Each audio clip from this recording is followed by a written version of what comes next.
रात का समय था और हवा में अजीब सा सन्नाटा छाया था। अमित और उसकी पत्नी साक्षी नए घर में शिफ्ट हुए थे। यह घर शहर से थोड़ा दूर एक पुराने इलाके में था। साक्षी को इस घर में कुछ अजीब महसूस हो रहा था, लेकिन अमित ने उसे यह कहकर शांत किया कि यह नया मोहल्ला है, कुछ समय में सब ठीक हो जाएगा। अगले दिन अमित और साक्षी ने घर की सफाई शुरू की। सफाई के दौरान उन्हें एक पुराना बंद दरवाजा मिला, जो लकड़ी से बना हुआ था और बहुत पुराना लग रहा था। दरवाजे पर एक बड़ा ताला लगा हुआ था। साक्षी ने दरवाजे को देखते हुए कहा, यह दरवाजा पहले क्यों नहीं दिखा? अमित ने कहा, शायद इसे किसी ने जानबूझकर बंद रखा होगा। चलो देखते हैं इसके अंदर क्या है। वह ताला तोड़ने का प्रयास करता है, लेकिन ताला टस से मस नहीं होता। रात होते ही अजीब घटना शुरू होती है। दरवाजे के पीछे से खटखटाने की आवाज आती है, जैसे कोई अंदर से बाहर आने की कोशिश कर रहा हो।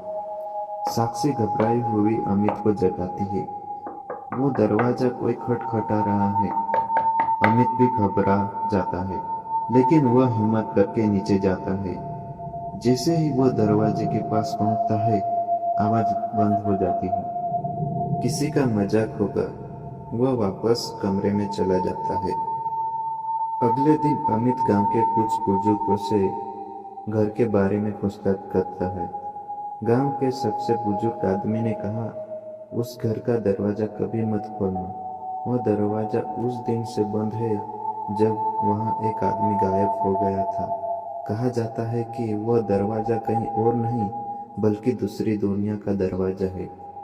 अमित के रोंगटे खड़े हो गए। वह वापस घर आता है और साक्षी को बताता है कि उस दरवाजे को हाथ न लगाना ही ठीक है। उस रात दरवाजे की खटखटाहट तेज हो जाती है, जैसे कोई उसे जबरदस्ती खोलना चाहता हो। अमित और साक्षी दोनों बिस्तर पर सहमे हुए लेटे होते हैं। अचानक दरवाजे की खटखटाहट बंद हो जाती है और सब कुछ शांत हो जाता है। लेकिन तभी साक्षी की चीख निकल जाती है। वो देखती है कि दरवाजा खुल चुका है और उसके पीछे कोई अंधेरे में खड़ा है। अमित हड़बड़ाकर दरवाजे की तरफ दौड़ता है, लेकिन उसके पैर जैसे जमीन से चिपक जाते हैं। वह चाहकर भी हिल नहीं पाता। अजीब सी ठंडी हवा पूरे कमरे में फैल जाती है। अचानक दरवाजे से वह साया बाहर निकलकर साक्षी की तरफ बढ़ता है।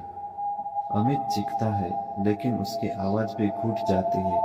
कमरे में सिर्फ साक्षी की चीख गूंजती है और फिर सब कुछ शांत हो जाता है। अगले दिन पड़ोसी जब घर आए तो अमित और साक्षी दोनों गायब थे। दरवाजा फिर से बंद हो चुका था, जैसे कुछ हुआ ही न हो।